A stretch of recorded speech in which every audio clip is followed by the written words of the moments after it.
সেকেন্ডের ভিডিওটা কোন ক্যামেরাম্যান ওটা যদি পাইতাম তাহলে এবারে ঝাঁটা বাইরে বেরিতাম ঈদের সারা করতাম।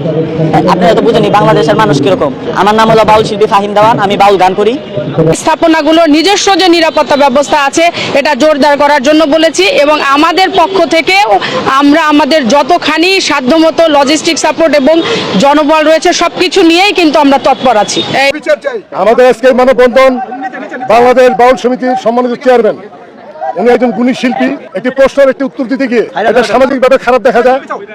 ওনাকে গ্রেপ্তার করা হয়েছে, মামলা পরে মামলা হয়েছে বাংলাদেশের আইন অনুযায়ী ওনার যে শাস্তি হবে এটা বুঝি। তাকে নিয়ে যে নির্ভয় মানুষ যে আটকানা, এটা তো আরো সাধুরা মেনে নেবে না। তাই আপনাদের কাছে আমার আকুল আবেদন এবং বিশেষ অনুরোধ আমার সাংবাদিক মিডিয়া ভাইদেরকে, পক্ষ এবং বিপক্ষ দুটি পালা দেয়, এই পালার মধ্যে হাজার হাজার কথা আমরা বলি, দুই একটি কথা এদিক সেদিক হতে পারে। এর জন্য বলবো না যে আমাদের ভুল হয় না, হ্যাঁ ভুল আমাদের হয়, ভুল মানুষেরই হয়, এটা কোনো অস্বাভাবিক কিছু না যে ভুল হবে না। আবুল সরকার কাণ্ডে ফেঁসে যাচ্ছে সেই ইউটিউবার। সেই দিন মঞ্চের ভিডিওটা যে ছেড়েছিল সেই ইউটিউবাররা নিয়ে এখন সবাই মুখ খুলতেছে। কেন এই ভিডিও ইউটিউবে ছাড়া হয়েছিল? আসসালামু আলাইকুম সম্মানিত দর্শক, আজকে এই ভিডিওটা যে যেখান থেকে প্লে করেছেন তাদেরকে রিকোয়েস্ট করছি শেষ পর্যন্ত ভিডিওটা দেখবেন। ইউটিউবার কি সত্যি সত্যি ফেঁসে যাচ্ছে কিনা? সম্মানিত দর্শক, বাউল সমর্থকরা কিছু কথা বলেছে যা শুনলে রীতিমতো আপনারা অবাক হয়ে যাবেন। তাদের দাবি যে ইউটিউবার এই ভিডিও আপলোড করেছে সে কার্ডশিট করে আপলোড করেছে, এই জন্য আবুল সরকারের আজকে এই অবস্থা। সম্মানিত ভিউয়ার্স, তাদের কিছু গুরুত্বপূর্ণ কথা আমি আপনাদেরকে শোনাচ্ছি এবং তারা যে আবুল সরকারকে নিয়ে কথাগুলা বলেছে সেই কথাগুলো শোনাচ্ছি। আপনারা সম্পূর্ণ কথাগুলো শুনে আপনাদের মূল্যবান মন্তব্য দর্শক কমেন্ট বক্সে কমেন্ট করে জানাতে ভুলবেন না। সম্মানিত দর্শক, চলেন আগে আমরা তাদের মুখ থেকে কিছু গুরুত্বপূর্ণ আলোচনা শুনে আসি। রায় ঘোষণা হওয়ার পরে মানিকগঞ্জের বর্তমান পরিস্থিতি স্বাভাবিক রয়েছে, কোনো ধরনের কোনো নাশকতার ঘটনা ঘটেনি এবং সকল ধরনের কার্যক্রম অব্যাহত আছে, স্বাভাবিক আছে। এ পর্যন্ত যে পরিস্থিতি আছে মানিকগঞ্জে তাতে আমি বড় ধরনের কোনো নাশকতার আশঙ্কা করছি না। তারপরেও আমরা প্রতিরোধমূলক সকল ধরনের কার্যক্রম কিন্তু গ্রহণ করছি। আমরা প্রত্যেকটি সরকারি যে স্থাপনা আছে, বেসরকারি যে ইম্পর্টেন্ট স্থাপনাগুলো আছে সেই স্থাপনাগুলোর নিজস্ব যে নিরাপত্তা ব্যবস্থা আছে এটা জোরদার করার জন্য বলেছি এবং আমাদের পক্ষ থেকে আমরা আমাদের যতখানি সাধ্যমতো লজিস্টিক সাপোর্ট এবং জনবল রয়েছে সবকিছু নিয়েই কিন্তু আমরা তৎপর আছি। এই রায় ঘোষণাকে কেন্দ্র করে আমরা কিন্তু প্রোগ্রাম করে আমাদের প্রায় 350 পুলিশ সদস্য মোতায়েন করেছি সারা মানিকগঞ্জে। এছাড়াও আমরা যারা কর্মকর্তাগণ রয়েছি তারা কিন্তু আমরা সব সময় আমাদের যে লজিস্টিক সাপোর্ট রয়েছে, আমাদের যে যানবাহন রয়েছে এটি নিয়ে আমরা সব সময় রাত দিন আমরা কিন্তু রাস্তায় আছি এবং আমরা সাঁড়াশি অভিযান চালাচ্ছি। যে কোনো ধরনের দুষ্কৃতিকারীকে গ্রেফতার করার জন্য আমরা তৎপর রয়েছি। সেকেন্ডের ভিডিওটা কোন ক্যামেরাম্যান ওটা যদি পাইতাম তাহলে এবারে ঝাঁটা বাইরে বেরিতাম ঈদের সারা করতাম। আপনারা তো বুঝেনি বাংলাদেশের মানুষ কিরকম। আমার নাম হলো বাউল শিল্পী ফাহিম দেওয়ান, আমি বাউল গান করি। আমি আগে মাদ্রাসায় পড়ছি, মাদ্রাসা পড়ার পরে আমি এই গানের জগতে আসছি। হুজুররা ওইদিকে আন্দোলন করছে, হুজুরদের টাইম যেটা এটা 10টা পর্যন্ত শেষ, আমাদেরটা হলো 11টা থেকে শুরু 3টা পর্যন্ত। সবাই এখানে বাসায় রয়েছিল, আমরা 3-4 জন, আমরা 6 জন মানুষ, আমরা চার দোকানে চা খেতে আসছি। চা খাওয়ার পরে ওদের এক পার্টি আমাদের উপরে আক্রমণ করে। আক্রমণ করার পরে আমরা দুইজন একদিকে একজন ডান দিকে একজন বাম দিকে। ডান দিকে একজন বড়, তার জন্য বড় জনদের একটু বেশি আক্রমণ করছে। আর আমি বাম দিকে নদী থেকে উঠে রাস্তায় উঠে আমি ঢাকা গাড়িতে চলে আসি। আমার একটা হাতের মতো ওইটাই। আপনারা তো বুঝেনি বাংলাদেশের মানুষ কিরকম। একজনে যা করবো তা নিয়েই দৌড়াদৌড়ি করে। মানে আমি আপনাকে চিনি না, আপনি একটা কথা আমাকে বলছেন, ওই কথায় আমি সাই দিলাম। আমার আবুল সরকারের কিসের জন্য ফাঁসি চাইবো? ফাঁসিটা কি সাধারণ একটা বিষয়। ফাঁসিটা হলো কিসের জন্য চাইছে? জামিন না হলে আমরা সামাজিকভাবেই আমাদের যে অধিকার, নাগরিক অধিকার, আমরা ওটার ভিতরে থেকে যতটুকু সম্ভব আমরা আন্দোলন চালিয়ে যাব। আমরা বিচার চাই। আমাদের আজকের মানববন্ধন বাংলাদেশ বাউল সমিতির সম্মানিত চেয়ারম্যান, উনি একজন গুণী শিল্পী। একটি প্রশ্নের একটি উত্তর দিতে গিয়ে এটা সামাজিকভাবে খারাপ দেখা যায়। ওনাকে গ্রেপ্তার করা হয়েছে, মামলা পরে মামলা হয়েছে বাংলাদেশের আইন অনুযায়ী ওনার যে শাস্তি হবে এটা বুঝি। আইন অনুযায়ী যে মামলা হয়েছে সেই মামলা অনুযায়ী ওনাকে গ্রেপ্তার করা হয়েছে। বাংলাদেশের সংবিধানে এরকম কোনো আইন নাই যে কোনো আসামি জামিন চাইতে পারবে না বা তাকে জামিন দেওয়া হবে না। কিন্তু একটি মহল ওনাকে জামিন দিলে এই দেশে অনেক কিছু হয়ে যাবে হুমকি দিতেছে। তাহলে কি তারা সংবিধানের উপরে বসবাস করে কিনা, এটা আমার প্রশ্ন। সংবিধান অনুযায়ী যদি আমরা বসবাস করি, ওনার বিচার যেটা হবার আইন অনুযায়ী হবে এবং সেটা বাংলাদেশের নাগরিক হিসেবে আমিও কামনা করি। কিন্তু ওনাকে জামিন দিতে হবে। জামিন না হলে আমরা সামাজিকভাবে আইনের ভিতরে থেকে আমাদের যে অধিকার, নাগরিক অধিকার, আমরা ওটার ভিতরে থেকে যতটুকু সম্ভব আমরা আন্দোলন চালিয়ে যাব। আমরা বিচার চাই। আমাদের বাইরে মানববন্ধন হওয়ার কথা ছিল, এখানে কেন? সেখানে আমাদের পারমিশনের একটু জটিলতা ছিল, আমরা বুঝতে পারি নাই, আমাদের পারমিশনটা আমরা নিতে পারি নাই, ডিসি মহোদয়ের কাছে যে দরখাস্তটা আমরা পৌঁছাইতে পারি নাই। শোনা যাচ্ছে যে আপনারা ভয়ে নাকি মাঠে আসছেন, ওখানে মারামারি হতে পারে। না, ভয় হইতেও পারে, কারণ আমরা তো জঙ্গি না, আমরা তো তৌহিদি জনতার ব্যানারে উগ্রবাদী সন্ত্রাসী না, আমরা সাধারণ বাউল বা বাউলের ভক্ত, সেই হিসেবে আমরা নীরবতা পালন করতে চাই। না, আমি তো আগেই বলছি, আইন অনুযায়ী যেটা বিচার হওয়ার এটা অবশ্যই আমি কাম্য করি। আইনের বাইরে ব্যক্তিগতভাবে আপনি কি মনে করেন? না, ব্যক্তিগতভাবে আমার কোনো মতামত নাই, আমি এত ঊর্ধ্বের মানুষ না, চিন্তাবিদ, ভাষাবিদ, সাহিত্যিক, কবি অথবা মাওলানা আমি কোনো কিছু না, আমি সাধারণ একজন নাগরিক, গানকে ভালোবাসি। আবুল সরকার মহোদয় উনি আমার পীর, আমার মুর্শিদ, আমি ওনার দরবারের খলিফা। যদি আইন অনুযায়ী যদি কোনো ওনাকে গ্রেফতার করা হয় তাহলে কেন মানববন্ধন করছেন? মানববন্ধন আমাদের সেই কৃষ্টি কালচার, যে কোনো ব্যক্তি, রাজনৈতিক, সামাজিক সংগঠন সবাই মানববন্ধন করে। বলতে যে আইনে 295 ধারা, আমি যতটুকু ফেসবুকে পাইছি, আপনাদের ফেসবুকে উকিল বলছে ওনার বিরোধী উকিল 295 ধারা বেলেবল সেকশন দাঁড়াইলে জামিন হয়ে যায়, কিন্তু কোনো গোষ্ঠীর কারণে ভয় পেতেছে। আপনার নাম? আমার নাম মোহাম্মদ জামিন। আমার সাহারি বাবা বগদাদি রহমতুল্লাহ আলাইহি তাআলা এবং 64টা জেলা ওলি আছে। আমরা ওলি আউলিয়াকে নিয়ে আমরা হচ্ছে ধারণ করি এবং ওলি আউলিয়াকে ভালোবাসি এবং মাটি ও মানুষ, আমার মিডিয়া ভাইদেরকেও ভালোবাসি, পুলিশ প্রশাসন, আর্মি মেজর, ডিসি এবং এই দেশে যারা খেটে খাওয়া মানুষ যারা চালাচ্ছে দেশ, তাদেরকেও ধন্যবাদ জ্ঞাপন করি। মানুষ মাত্রই মানুষের মাঝে ভুল থাকতেই পারে, তাই বলে যে একটা সাধক মানুষ তাকে নিয়ে যে নির্ভয় মানুষ যে আটকা না, এটা তো আরো সাধুরা মেনে নেবে না। তাই আপনাদের কাছে আমার আকুল আবেদন এবং বিশেষ অনুরোধ, আমার সাংবাদিক মিডিয়া ভাইদেরকে আমি বিশেষভাবে অনুরোধ করি যে আমার আবুল ভাইকে যেন নির্ভাবে মনে হয় যে কোনো আঘাত না করা হয়। যেটুকু করেছেন আপনারা, হয়তো বা মনে হয় যে তার কিছু ত্রুটি মনে হয় যে হয়তো বা ছিল, তাই আপনারা সবাই ক্ষমা দৃষ্টিতে দেখে আমাদের সাধুগুরু বৈষ্ণব ওলিয়া উলিয়া পাগল ফকির সাধু মস্তান যারা আছে তাদের পক্ষে থেকে আমি ক্ষমা দৃষ্টিতে ক্ষমা চাচ্ছি। আমি একজন মানুষ হিসেবে, তাই আপনারা সবাই তাকে মুক্তি দেওয়ার ব্যবস্থা করবেন। এইটুকু কথা বলে আরো অনেক কথা ছিল। আমার ছিলেন শাহজালাল, শাহপরান, বোরহানুদ্দিন এবং গাউসুল আজম মাঝভান্ডার শরীফ, আবার আচ্ছা আপনার চট্টগ্রাম বাইজি বস্তাবি মহা রহমতুল্লাহ, সকল ওলি এবং রাজশাহীতে ওলি আছে শাহমুদ্দিন রহমতুল্লাহ এবং 64টা জেলা যে সব ওলি আছে তাদের পক্ষ থেকে আমার সাহাবি রহমতুল্লাহ আল্লাহ তাআলা এবং সাধুগুরু বৈষ্ণব সকলের চরণে আশীর্বাদ থেকে আমার সাংবাদিক মিডিয়া ভাইরা যেতে আসছে কষ্ট করে, তাই তাদেরকে আমি অনুরোধ করি যে আমার ভাইকে যেন হচ্ছে মুক্তি দেওয়া হয় এবং আমি সকল দেশবাসীর কাছে আমি অনুরোধ করছি যে আমার ভাইকে যেন মুক্তি দেওয়া হয়। এই যে উনি যে কথাটা বলছেন যে আল্লাহর কয়টা মুখ, এক কথা এক মুখে কয়টা কথা, এটা আসলে ভুল নাকি আসলে কি মনে করেন? না, এটা হচ্ছে উনি মুখ দিয়ে বলেছে যে আল্লাহর কয়টা মুখ, মানে আপনিও তো একজন মানুষ, আপনিও তো মুখ দিয়ে বলেন আল্লাহর বান্দা নবীর উম্মত, আপনিও তো একজন মানুষ, তাই ওই সেই ক্ষেত্রে সেই সেন্সে বলেছে, বলেন যে আল্লাহর কয়টা মুখ, তাহলে আপনিও তো আল্লাহর বান্দা নবীর উম্মত, তাহলে আপনারও একটা মুখ, আল্লাহরও মনে হয় যে আছে, যারা আমরা বলি, আমরা তো অনেক মুখ দিয়ে অনেক কথা বলি, তো সেটা যদি ভুল ধারণা মনে হয় যে অনেকেই অনেক দৃষ্টিতে নেয়, তাহলে সেটা সেইভাবে দৃষ্টি হবে। আর যদি মনে করে যে না হলো এটা কোনো দৃষ্টিকোণ নয়, যে মানুষ বুঝলে সোনার মানুষ হবে, তাহলে সেই মানুষ হিসাবে সে কথা বলেছে, হয়তো এরকমই হবে। কিন্তু উনি সেই সেন্সে বলে নাই যে এই কথাটা বললে মনে হয় যে আমার অপরাধ আসবে, এই সেন্সে সে কথাটা বলে নাই। সে বলছে হয়তো মনে হয় যে একটা আকার দিয়ে মনে হয় যে হয়তো কথাটা সে বোঝানোর চেষ্টা করেছে, হয়তো মুখ দিয়ে যখন আমি কথা বলতেছি আমার কথার মাঝে আপনাদের মিডিয়া ভাইদের কাছে একটা সবাই তারা আমাকে মেনে নেবেন, এখানে যে ভাইরা আছে সবাই কি আমার কথাগুলো মেনে নেবে বা সাংবাদিকের কাছে দিবে বা উদ্যোগতা কর্মকর্তার কাছে কি সবাই পৌঁছাবে না, এরকমই। তো যদি উনি ভুল করে থাকে তাহলে আমি অনেক দূরে থেকে আসছি, তো আপনাদের কাছে আমার বিশেষভাবে এই থাকবে, আবুল ভাই আমাদের কাছে অত্যন্তই মনে করেন যে ভালো মানুষ।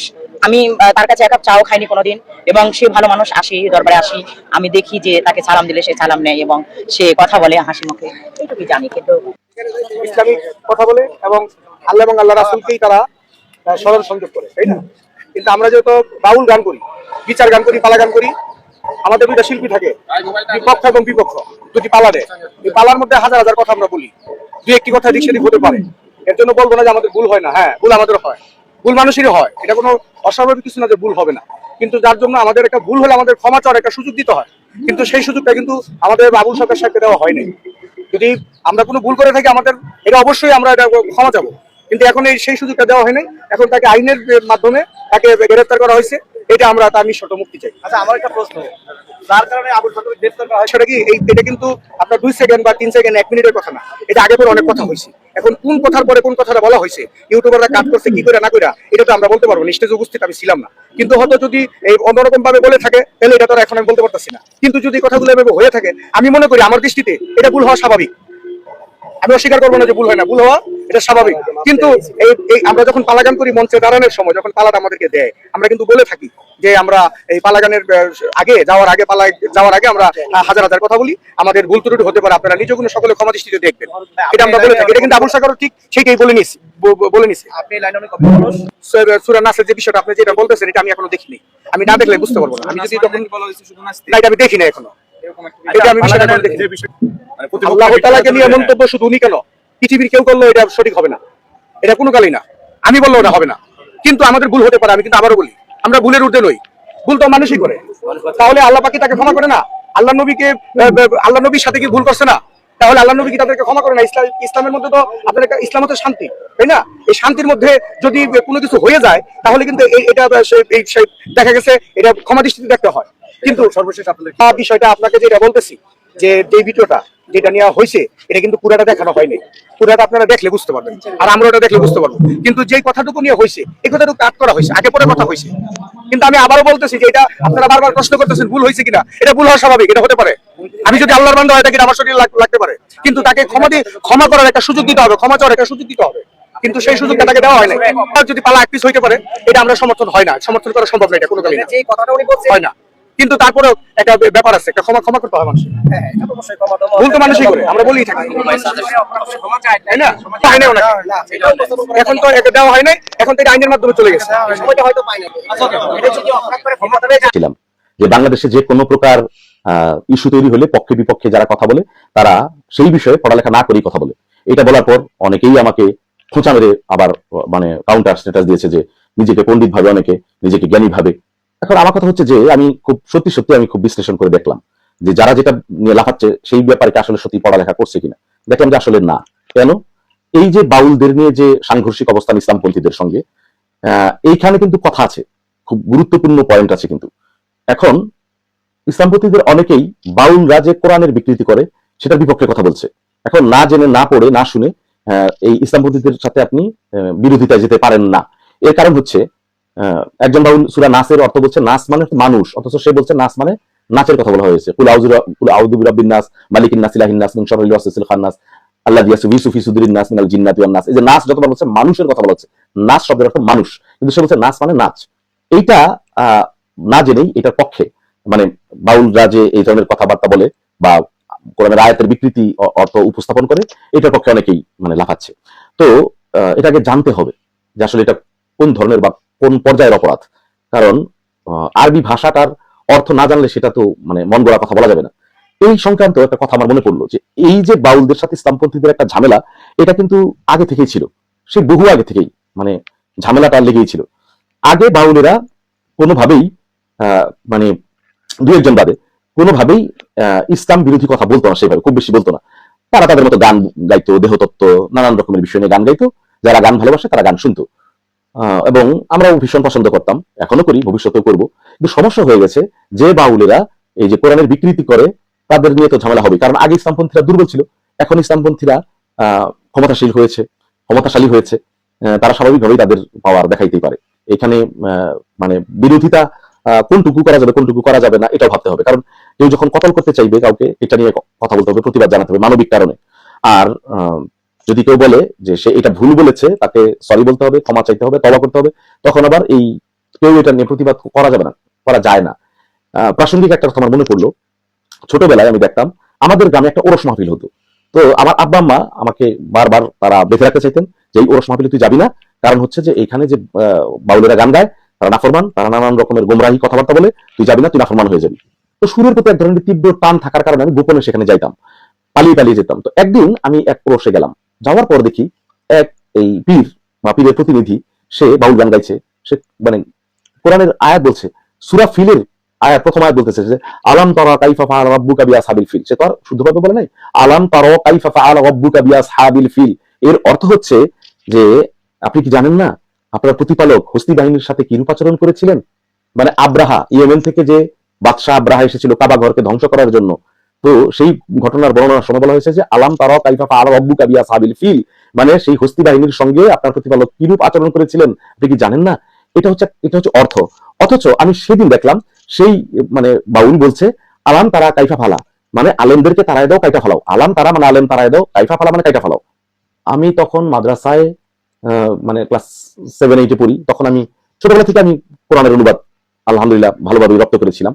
আমি তখন ভাবলাম যেগুলো কি বলছে, আলাম তারা কাইফা ফাল রব্বুকা বিয়া সাবিল ফিল হোসনি বাহিনীর গল্পের মধ্যে সে বলতেছে যে আলেম তারা কাইটা ফালা, এটা কি অর্থ বলতেছে। আমি তখন বুঝলাম যে আমার আব্বা মা কেন আমাকে এখানে আসতে মানা করেন। তো তারপরেও আমি ভাবলাম যে আরেকটু বসি দেখি আর কি বলে। তারা বলতেছে যে কোন একটা প্রসঙ্গে কবরের কথা বলছে।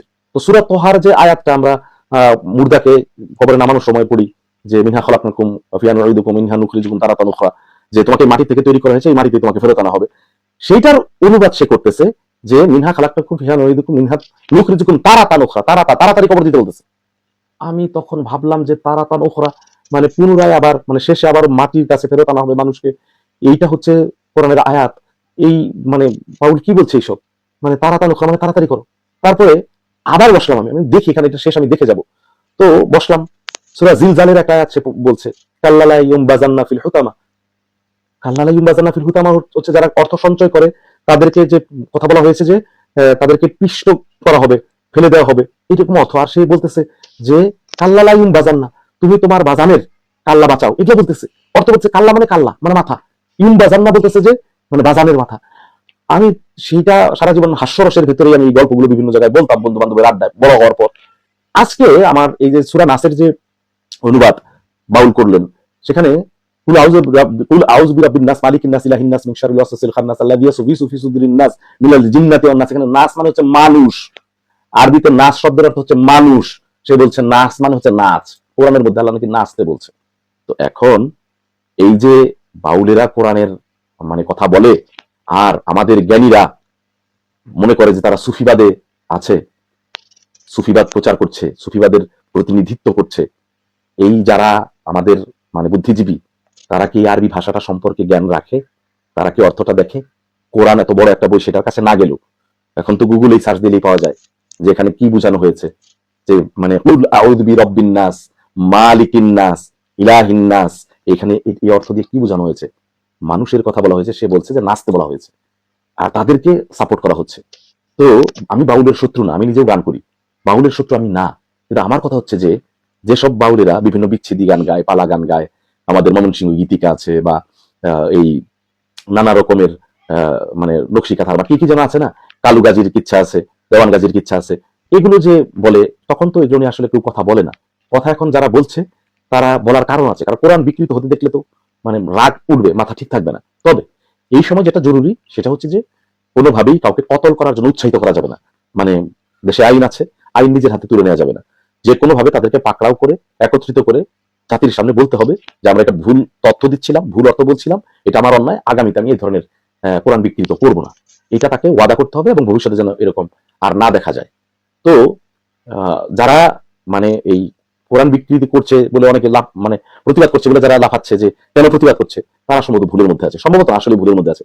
কারণ আপনাকে আগে কোরআন পড়তে হবে। এখন আমাকে আবার কেউ কেউ বলতে পারেন যে আপনার কাছে কি ইসলাম শিখতে হবে?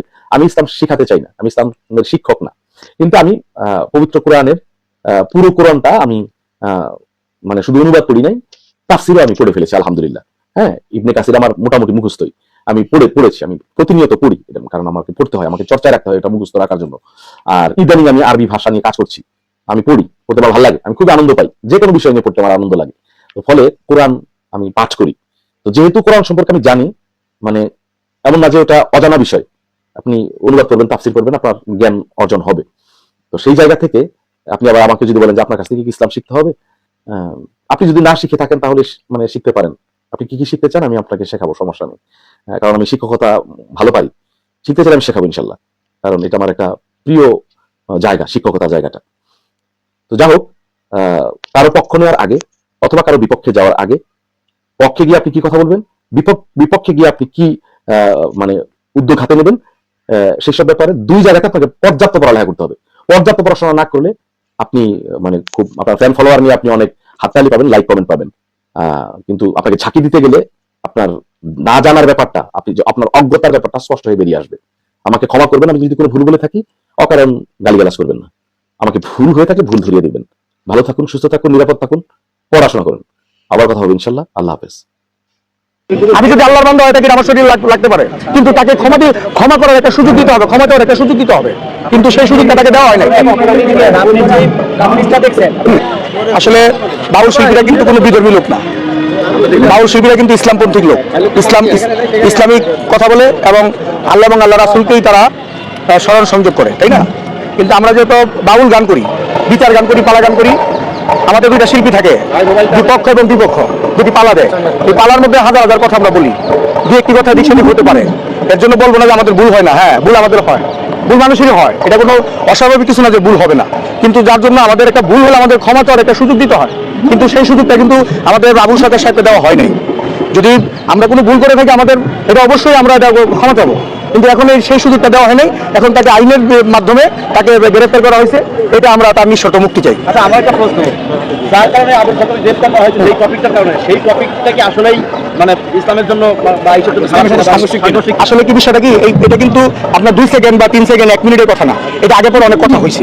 এখন কোন কথার পরে কোন কথাটা বলা হয়েছে, ইউটিউবাররা কাট করছে কি করে না করে, এটা তো আমরা বলতে পারবো না, স্টেজে উপস্থিত আমি ছিলাম না। কিন্তু হয়তো যদি অন্যরকম ভাবে বলে থাকে তাহলে এটা তো এখন আমি বলতে পারতেছি না। কিন্তু যদি কথাগুলো এভাবে হয়ে থাকে, আমি মনে করি আমার দৃষ্টিতে এটা ভুল হওয়া স্বাভাবিক। আমি অস্বীকার করবো না যে ভুল হয় না, ভুল হওয়া এটা স্বাভাবিক। কিন্তু এই আমরা যখন পালাগান করি মঞ্চে দাঁড়ানোর সময়, যখন পালাটা আমাদেরকে দেয়, আমরা কিন্তু বলে থাকি যে আমরা এই পালাগানের আগে যাওয়ার আগে আমরা হাজার হাজার কথা বলি, আমাদের ভুল ত্রুটি হতে পারে, আপনারা নিজেগুলো সকলে ক্ষমা দৃষ্টিতে দেখবেন, সেটা আমরা বলে থাকি। এটা কিন্তু আবুল সাগরও ঠিক সেটাই বলে নিছে। আপনি লাইনে অনেক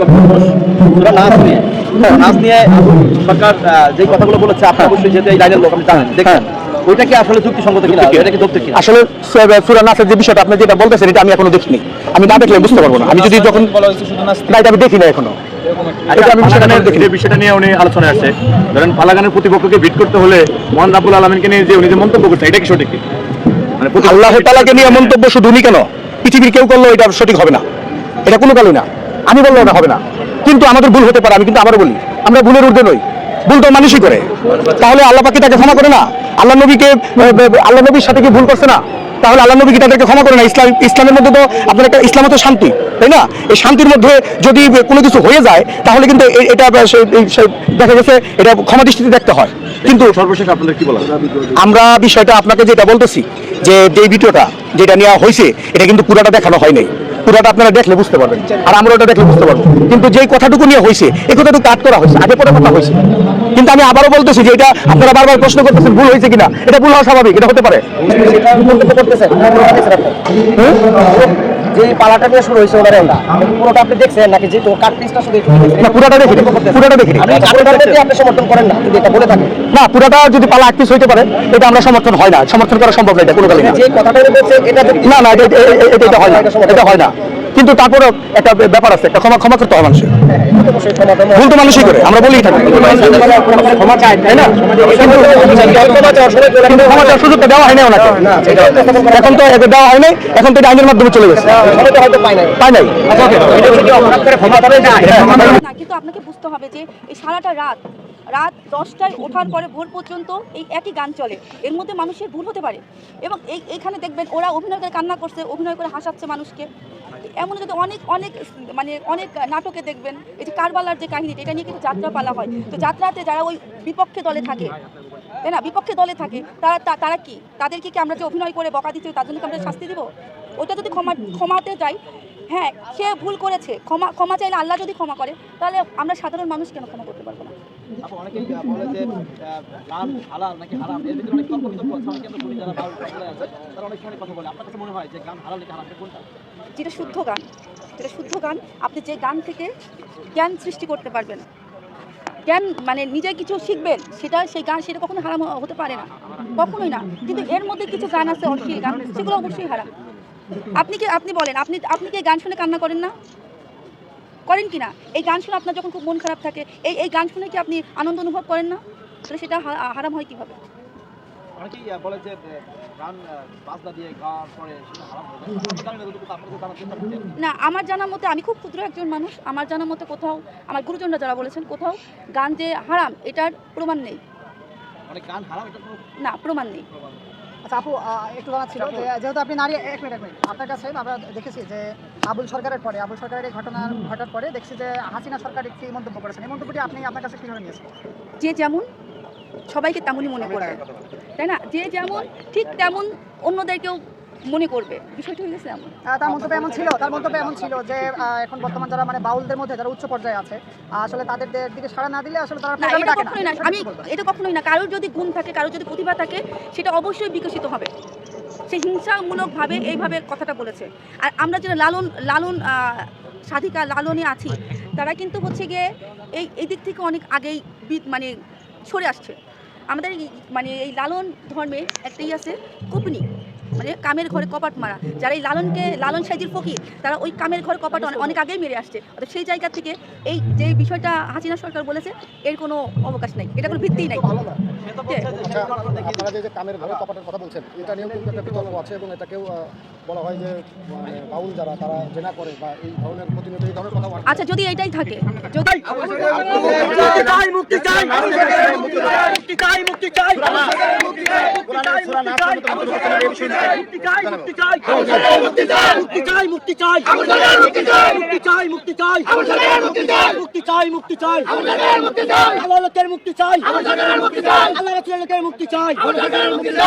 বাবার আশিকানের মুক্তি চাই, খাজা আলীর আশিকানের মুক্তি চাই, ইয়া রাসূলুল্লাহ।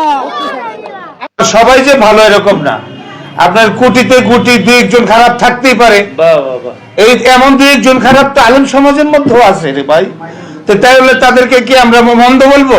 না, তাদের যে ভুলটা সংশোধন করে যেন দিনের পথে আনতে পারি, আমরা সেই ব্যবস্থা করতে হবে। তাইলে আমরা মানুষ এবং এই গণতান্ত্রিক দেশে সবারই তো অধিকার আছে, সবার অধিকার যেন সবাই পালন করতে পারি, এটা আমার আবদার। প্রিয় দেশবাসী, আপনারা বাউলদেরকে ভুল বুঝবেন না। একটা কথার জন্য সমস্ত বাউলকে আপনারা ভুল বুঝবেন না। বাউলরা আসলেই দিনের কথা বলে, ধর্মের কথা বলে, মানবতার কথা বলে। আমরা এই যে আমাদের সংগঠন থেকে এমন কোনো সামাজিক কাজ নাই যেটা আমরা করি না। আমাদের শিল্পীবৃন্দ মারা গেলে এখান থেকে কাফনের কাপড়ের ব্যবস্থা করি। কোন শিল্পী অসুস্থ হইলে আমাদের সংগঠন থেকে আমরা তার চিকিৎসার ব্যবস্থা করি। বন্যা হয়েছে, বন্যা থেকে আমরা প্রায় 20 লক্ষ টাকা দিয়ে এবং মালামাল দিয়ে আমরা সাতরায়া গিয়ে বন্যার্থীদেরকে সহযোগিতা করছি। রোহিঙ্গাদেরকে আমরা নিজে গিয়ে অর্থায়ন দিয়ে এসেছি। এরকম সামাজিক কাজে আমরা বাউলরা সর্বকাজে আছি। আপনারা দেশবাসী আমাদেরকে ভুল বুঝবেন না। একটি কথার জন্য সমস্ত বাউলদের উপরে হানা হোক বা এইভাবে চলতে থাকুক, এটা আমরা চাই না। আমরা মিডিয়ার মাধ্যমে সবাইকে জানাই দিতে চাই, আমরা বাউলরাও মানুষ, আমরা সকল মানুষের সাথে মিলেমিশে চলতে চাই। সর্বোপরি একটা কথা শুধু জানতে চাই, সেটা হচ্ছে বাউল সরকার মানে আবুল সরকার যে কথাটা বলেছে সেটা ভুল না অপরাধ? আপনারা কোন কিভাবে পালাগান আমাদের আসলে আপনারা সবাই জানেন, মিডিয়ার মানুষ, আমরা 7-8 ঘন্টা পালাগান গেয়ে থাকি।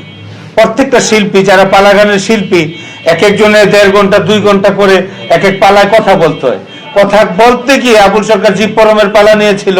উনি গানের আগে কিন্তু বলছে এই পালাটাই আসলে বিতর্কিত পালা, আল্লাহর সাথে বান্দা হয়ে ঝগড়া করার কোনো প্রশ্নই আসে না।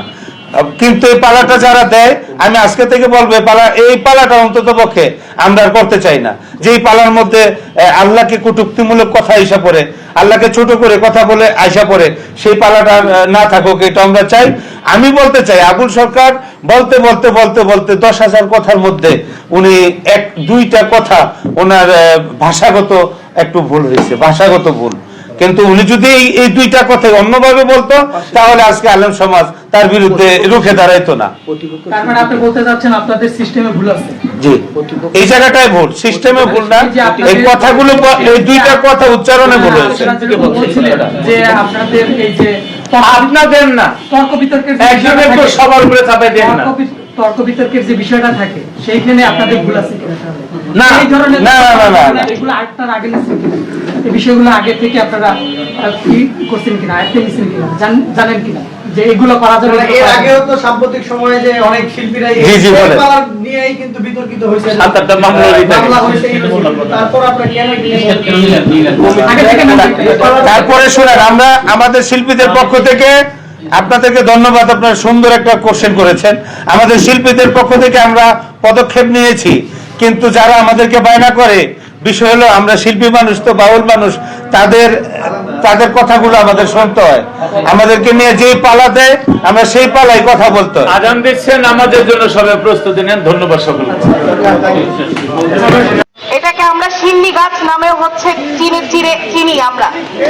এখানকার যেই পাগল ফকিরদের কথায় যে কিছুক্ষণ আগে একজন বলে গেলেন যে এখানে একটা জিয়ারত শেড রাখা হয়েছে, কিন্তু সেইটা কখনো খোলা হয় না। খোলা হয় না কারণ তারা যাতে না থাকতে পারে। কেন থাকতে পারবে না? আপনারা একটু ইতিহাস ঘাইটে দেখেন যে এই দেশে ওই ব্রিটিশদেরকে পর্যন্ত, উপমহাদেশে এই ব্রিটিশদেরকে পর্যন্ত তাড়ানোর পিছে এই দেশে ফকির পাগল সন্ন্যাসীরা অনেক বড় ভূমিকা রাখছিল। আজকে তারা যদি থাকতো তাহলে এই বট গাছটা হয়তো বা এভাবে কাটা যাইতো না, কারণ তারা কাউকে পরোয়া করে না, আল্লাহ ছাড়া তারা কাউকে পরোয়া করে না। আমরা কিন্তু সবাই এই 15-16 বছর ধরে দেখেছি যে এই দেশে ওই সালমান এফ রহমান এবং এই যে এসে আলমরা, এরা হচ্ছে কারা ছিল? এরা হচ্ছে ওই আশরাফের বংশ ছিল, আশরাফের গোষ্ঠী ছিল, যারা সামান্য একটু হাঁচি কাশি দিলে হচ্ছে বিদেশে দৌড়ায়, সিঙ্গাপুরে দৌড়ায়। কিন্তু আমাদের দেশের সাধারণ মানুষজন তাদের যেই ধর্ম, সেই ধর্মে তাদের যেই আজকে যে চিকিৎসা ব্যবস্থা, সেই চিকিৎসা ব্যবস্থায় তারা এই এত টাকা ভিজিট দিয়ে তারা ডাক্তারের কাছে যেতে পারে না। তাদের কোথায় যেতে হয়? তাদের মাজারে আসতে হয়। তাদের মনে নানান রকমের বাসনা তৈরি হয়, নানান রকমের কামনা তৈরি হয়, সেটার জন্য তারা মাজারে এসে মানত করে, আল্লাহর কাছে তারা তাদের মানতের জন্য হচ্ছে ভিক্ষা চায়। তারা প্রেমের মাধ্যমে হচ্ছে তারা আল্লাহকে স্মরণ করে। এই দেশের ধর্ম ইসলাম ধর্ম, প্রেমের ধর্ম, সাধনার ধর্ম, ভালোবাসার ধর্ম। এই দেশে যে 12 আউলিয়া আসে, সেই এক আউলিয়া হচ্ছে এই শাহ আলী বগদাদী রাদিয়াল্লাহু তাআলা। সেই শাহ আলীর মাজার আজকে 1000 বছরেরও পুরনো সেই মাজার। এই মাজারের এইটা কিন্তু আমাদের কাছে একটা ঐতিহাসিক স্থাপত্য। এর উপরে হামলা মানে কেবলমাত্র ধর্মে হামলা না, এইটা আমাদের সম্পদের উপরে হামলা, আমাদের ইতিহাসের উপরে হামলা, আমাদের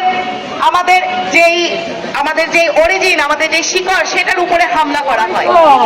বন্ধুরা, আমি এখানে আপনাদেরকে আরো একটি পরিচয় আমার বলতে চাই। ঢাকা বিশ্ববিদ্যালয়ে অবস্থিত হাইকোর্টে যেই মাজারটি আছে, যেটা শাহবাজ মাজার নামে পরিচিত, বংশ পরম্পরায় আমি সেই মাজারের একজন উত্তরাধিকার। সেই আমার বড় আব্বা ছিল সেই মাজারের খাদেম। এখনো পর্যন্ত সেই মাজারে আমার নানি, আমার মামা সবাই হচ্ছে ওখানে অবস্থান করে। সেই মাজারের উপরে আপনারা দেখেছেন কিভাবে হামলা হয়েছিল। সেই মাজারের উপরে হচ্ছে ওয়াল ভেঙে ফেলেছে, কোরআন শরীফ পর্যন্ত নিয়ে নিয়েছে, দান বাক্সে যেই টাকা ছিল সেই টাকা পর্যন্ত লুটপাট করা হয়েছে। বলি এইসব কিসের জন্য? এই যে অরাজকতা, এই নৈরাজ্য, এটা কিসের জন্য করা হয়? আপনারা দেখেছেন সারা পৃথিবীতে আজকে সবচেয়ে নৃশংস ঘটনা ঘটছে কোথায়? সেই ফিলিস্তিনিতে মুসলমানদের উপরে, হাজার হাজার লাখ লাখ মুসলমানদের উপরে যে নৃশংসভাবে এত দীর্ঘ সময় ধরে ইসরায়েলি জায়ান্টবাদ সেখানে হচ্ছে যুদ্ধ বিগ্রহ চালু রেখেছে। তার জন্য হাজার হাজার নারী, হাজার হাজার শিশু আজকে কিভাবে তারা প্রাণ দিচ্ছে, কিভাবে তারা না খেয়ে ভুকা নাঙ্গা হয়ে হচ্ছে দিন পার করতেছে। আজকে সেইখানে সমুদ্র টিলা নামে যে জাহাজের বহর গিয়েছে আমরা দেখেছি। আমরা শহীদুল আলমের প্রতি সহমত জানাই, তার এই আন্দোলনের সাথে ফিলিস্তিনি জনগণের পক্ষে আমরা সহমত জানাচ্ছি। সেইখানে তারা দেখেছেন যে কি কষ্টে তারা প্রাণ পৌঁছে দেওয়ার জন্য চেষ্টা করছে, কিন্তু সেই ইসরায়েলি জায়ান্টবাদ তাদের ওখানে ঢুকতে দিচ্ছে না। ইসরায়েলি জায়ান্টবাদটা কি? এই জায়ান্টবাদ এমন একটা মতাদর্শ যেটা হচ্ছে কোন ইসলামের কেবল বিরুদ্ধে না, সেটা হচ্ছে একটা ফ্যাসিজম। সেটা মানুষকে এভাবে নির্মম ভাবে মারার জন্য, একটা দেশকে দখল করার জন্য তারা এই অবস্থা হচ্ছে কায়েম করেছে। এবং সেই জায়ান্টবাদের বিরুদ্ধে তারা ফিলিস্তিনের জনগণ সোচ্চার। আপনারা দেখেছেন ইসরায়েলি এই সৈন্যরা, এই জায়ান্টবাদরা সেই ফিলিস্তিনিদেরকে মারার জন্য সর্বপ্রথম কোথায় হামলা করেছিল জানেন? তারা ফিলিস্তিনের ভিতরে জলপাই গাছ, ফিলিস্তিনিদের যেটা হচ্ছে সবচেয়ে প্রাণপ্রিয় জিনিস, আমাদের যেমন এই মাজারের প্রাণপ্রিয় ছিল বটগাছ, সেরকম জলপাই গাছ তাদের সবচেয়ে প্রাণপ্রিয় ছিল। সেই জলপাই গাছকে তারা উগড়ে দিয়েছে, প্রত্যেকটা জলপাই গাছকে টার্গেট করে তারা হচ্ছে ধ্বংস করেছে, উপড়ে দিয়েছে, তারা মেরে ফেলেছে। সেই জলপাই গাছের কান্না আমরা দেখেছি। তারা ফিলিস্তিনি বাসীদের মন সেভাবে ভেঙে দিতে চেয়েছে, ওই একইভাবে তারা আমাদের মন ভাঙার জন্য আমাদের এই মাজারে যারা পীর মুর্শিদ যারা আছে, যারা এখানে পাগল আছে, ফকির আছে, যারা এখানে মানত করতে আসে, তাদের মন ভাঙার জন্য, তাদের ভিতর আতঙ্ক তৈরি করার জন্য, এই দেশে একটা নৈরাজ্যের রাজনীতি তৈরি করার জন্য তারা এই গাছটির উপর হামলা করে। তারা ইসরায়েলি জায়েন্টদের মতোই যারা আজকে এই গাছের গাছ ভেঙেছেন, মনে রাখবেন তারা সেই ইসরায়েলি জায়েন্টদের মতোই, ইসরায়েলি জায়েন্টদের মতো দেখে আপনারা কোনো মতদর্শীর উপরে আঘাত করেননি, আপনারা এই বটগাছটার উপরে আঘাত করেছেন। কেন? গাছ আপনাদের কি দোষ করছে? গাছ আপনাদের কি দোষ করছে? এই গাছ একটা চিহ্ন, সিম্বল, এই কারণে এই গাছের উপর আপনারা হামলা করেছেন। অবশ্যই সেই হামলাকারীরা আছে, কোথাও না কোথাও দেখবেন লুকিয়ে আছে। কালকে আমাদের মাঝখানে কোথাও না কোথাও লুকিয়ে আছে। কর্তৃপক্ষ এই শেডটি খুলে নাই কেন? পাগল ফকির সন্ন্যাসীদেরকে তারা কেন এখানে? সম্মানিত ভিউয়ার্স, এই যে তাদের কথাগুলা শুনেছেন, তাদের কথাগুলা কতটুকু যৌক্তিক হতে পারে এটা আপনারা কমেন্ট বক্সে দর্শক কমেন্ট করে জানিয়ে যাবেন। সেখানে কি ইউটিউবার আসলে দোষী কিনা সেটাও আপনারা কমেন্ট বক্সে কমেন্ট করে জানাতে ভুলবেন না। ভিডিওটা সর্বোচ্চ পরিমাণ শেয়ার করে সবাইকে দেখার সুযোগ করে দিবেন। সবাই ভালো থাকবেন, সুস্থ থাকবেন। পরবর্তী কোনো একটা ভিডিওতে আপনাদের সাথে দেখা হবে। আসসালামু আলাইকুম।